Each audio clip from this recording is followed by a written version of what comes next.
So finally दोस्तों, जिस चीज का आप सभी को इंतजार था वो अब हो चुकी है। PS5 का जो ट्रेडमार्क का डिस्प्यूट चल रहा था दिल्ली के एक लड़के के साथ में, तो वो सोनी ने अब सॉल्व कर दिया है। तो यहाँ पर ये बहुत ही जल्द लॉन्च होने वाला है इंडिया के अंदर, जहाँ पर डेट नहीं बताई गई है, लेकिन इसका प्राइस पहले ही रिलीज कर दिया गया था क्योंकि अब डिस्प्यूट सॉल्व हो चुका है। तो ये बहुत ही जल्द इंडिया के अंदर आ भी जाएगा अपने PS5 नाम के साथ में ही। तो यहाँ पर 50,000 रुपये का मिलेगा PS5, जिसके अंदर आप ब्लू रे डिस्क वगैरह लगाकर भी खेल सकते हो, और इसी के साथ साथ डिजिटल एडिशन 40,000 रुपए का पड़ेगा, जिसमें आपको गेमें डाउनलोड करके खेलनी पड़ेंगी। दोस्तों, हम सभी ने एलॉन मस्क के स्टारलिंक प्रोजेक्ट के बारे में तो सुन ही रखा होगा, जहां पर 800 सैटेलाइट पृथ्वी के लोअर ऑर्बिट में घूम भी रही है और इसका बीटा प्रोग्राम भी शुरू हो चुका है। और यहीं पर अब ये इसको बेच भी रहे हैं $99 पर मंथ के हिसाब से। अभी भी बीटा टेस्टर प्रोग्राम ही चल रहा है, जहां पर एंड्रॉइड और iOS के लिए एक एप्लीकेशन लॉन्च कर दी गई है स्टारलिंक नाम की। तो वो डाउनलोड करनी पड़ेगी इस इंटरनेट को एक्सेस करने के लिए, लेकिन यहाँ पर देने होंगे करीबन $99 पर मंथ इसको एक्सेस करने के लिए, जहां पर 50 से लेकर 150 MB पर सेकंड की स्पीड मिलेगी, और इसी के साथ साथ 20 to 40 ms का पिंग इनको मिलेगा, जो भी इसको यूज कर रहे होंगे US और कनाडा के अंदर, क्योंकि वहीं पर ये अवेलेबल होगा। बाकी कंट्री के अंदर ये 2021 में आएगा, ऐसा कुछ कहा जा रहा है। और इसी के साथ साथ इन्होंने अब तक 800 सैटेलाइट स्पेस में भेज दी है, और यहीं पर अपनी सेंचुरी भी कंप्लीट कर दी है इन सैटेलाइट को भेजने की। लेकिन यहाँ पर एक हिडन चार्ज है जिसके बारे में इस पूरी बातों में बताया नहीं गया है, जो है एक $500 की हार्डवेयर किट, जो कि इंस्टॉल करनी पड़ेगी आपके घर में, तभी तो आपका कनेक्शन सीधा उन सैटेलाइट से हो पाएगा, जिससे आप अपने मोबाइल के अंदर या कंप्यूटर के अंदर ये इंटरनेट चलाओगे। दोस्तों, इंडिया के अंदर जब खबर आई थी कि हार्ले डेविडसन इंडिया छोड़ के जा रही है, तो हार्ले डेविडसन फैन और इसी के साथ साथ ओनर की जान हलक में आ गई थी कि अब क्या होएगा। हम आगे अगर कोई खरीदने वाले होंगे हार्ले डेविडसन, तो वो कैसे खरीदी जाएगी?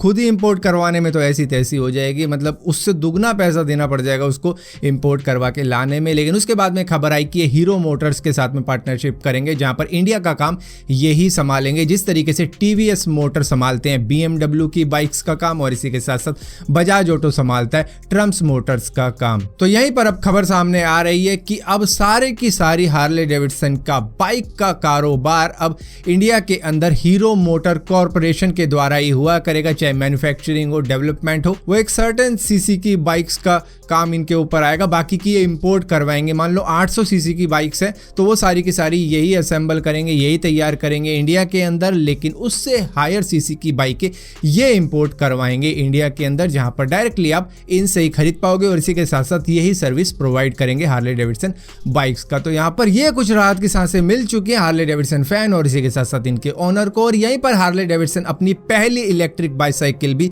लॉन्च करने वाला है 2021 में सारी दुनिया के अंदर, जो कि कुछ इस तरीके की दिखेगी। और ये इनकी पहली इलेक्ट्रिक बाइसाइकिल है, जिसकी आवाज तो खैर आपको नहीं मिलेगी सुनने वाली, जो हार्ले डेविडसन का सिग्नेचर साउंड होता है वो नहीं होगा इसके अंदर, क्योंकि इलेक्ट्रिक बाइक आवाज करती ही नहीं है। तो यहाँ पर ये एक बाइसाइकिल है जो कि 2021 के वक्त में आ जाएगी। और रही बात इसके पैसों की, तो मेरे हिसाब से $1,00,000 2 लाख से कम की क्या होगी, हार्ले डेविडसन का नाम ही काफी है बेचने के लिए। वहीं पर दोस्तों, तमिलनाडु के लोकल जियोलॉजिस्ट और इसी के साथ साथ आर्कियोलॉजिस्ट ने कुछ ऐसे फॉसिल पाए हैं जो कि डायनासोर्स के बताए जा रहे हैं, और कहा जा रहा है ये डायनासोर्स के एग हैं, जो कि करीबन 416 साल पुराने हैं, और इनका साइज है किसी फुटबॉल के जितना बड़ा, जो कि कुछ एक नहीं है, कई सारे हैं। वहीं पर दोस्तों, जो भी लोग लाइव स्ट्रीम करते हो इंस्टाग्राम के ऊपर, तो उनके लिए अब लिमिट बढ़ा दी गई है। पहले 1 घंटा हुआ करती थी, अब 4 घंटे की लाइव स्ट्रीम कर सकते हो इंस्टाग्राम के ऊपर। दोस्तों, आरोग्य सेतु के बारे में तो आप सभी को मालूम होगा, ये आपने इंस्टॉल भी करी होगी, और इसके ऊपर कई सारे सवाल भी उठे थे। इसकी रेटिंग इंटरनेशनल लेवल पे गिरी भी थी, मतलब इतने कम स्टार दिए थे क्योंकि यहाँ पर सिक्योरिटी रीजंस का हवाला दिया गया था कि इसमें ये सारे इशू हो सकते हैं। लेकिन जब RTI के अंदर पूछा गया, राइट टू इंफॉर्मेशन के ऊपर इसको पूछा गया कि भैया इसको किसने बनाया, बताओ जरा गवर्नमेंट जी, हमें बताओ कि इसको बनाया किसने है, तो वहां से जवाब आया कि इसकी जानकारी हम नहीं दे सकते। दोस्तों, ड्यूल स्क्रीन मोबाइल्स की अगर बात की जाए तो सबसे सस्ता शायद LG का ही पड़ता होगा, जो कि करीबन 18,000 रुपए का मिल रहा था जब ऑफर चल रहा था LG G8X। हालांकि वो सिंगल स्क्रीन थी, लेकिन ड्यूल स्क्रीन करने के लिए एक अलग से कवर सा खरीदना पड़ता है, जो कि लगा के इसको ड्यूल स्क्रीन हो जाता है। अब इसी तरीके से LG वेलवेट, जो कि इंडिया के अंदर लॉन्च हो चुका है, जो कि वैसे तो 37,000 रुपए का पड़ता है, लेकिन ड्यूल स्क्रीन बंडल के साथ में अगर खरीदोगे तो करीबन 50,000 रुपए का पड़ेगा। और इसी के साथ साथ LG Wing जिसकी काफ़ी ज़्यादा तारीफ करी थी हमने, वो भी इंडिया के अंदर लॉन्च हो चुका है, जो पड़ेगा आपको सिर्फ 70,000 रुपए का। सिर्फ इसलिए कह रहा हूँ क्योंकि दूसरे काफ़ी ज़्यादा महंगे हैं, इसी वजह से इसमें सिर्फ लगाया, वरना 70 सिर्फ होते नहीं है। हालांकि इसका डिज़ाइन कुछ अलग तरीके का है, जिसके साथ में कई ऑप्टिमाइज गेम भी होंगी, आपको प्ले स्टोर में मिल जाएंगी, जो कि इसके साथ में खेली जा सकेंगी। मतलब एक स्क्रीन पे आप गेम खेल सकते हो, दूसरी स्क्रीन से कंट्रोल कर सकते हो, और इसी के साथ साथ यूट्यूब वगैरह के लिए भी ऑप्टिमाइज किया गया, और बाकी कई एप्लीकेशन के साथ में इसको ऑप्टिमाइज कुछ इस तरीके से किया गया कि आप दोनों स्क्रीन का यूज़ कर पाओगे और आपको दिक्कत होगी भी नहीं। वहीं पर दोस्तों माइक्रोमैक्स की IN ब्रांड के बारे में तो आपको मालूम ही होगा, जो कि बहुत ही जल्द इंडिया के अंदर अपने मोबाइल लाने वाली है, जहाँ पर ये कह रहे हैं कि हमने पार्टनरशिप करी है MediaTek के साथ में, जहाँ पर इनके चिपसेट का अगर कंपैरिजन किया जाए स्नैपड्रैगन्स के साथ में, तो अगर करंट जनरेशन की भी बात करो तो इनके आसपास में भी P90 आता है MediaTek का, जहां पर जो G सीरीज है स्नैपड्रैगन की 720 ले लो, 730 ले लो, या फिर 732 ले लो, या फिर 765 ले लो, तो यहाँ पर आसपास में भी नहीं आते MediaTek के प्रोसेसर। और इसी के साथ साथ अगर MediaTek के डायनेस्टी की बात की जाए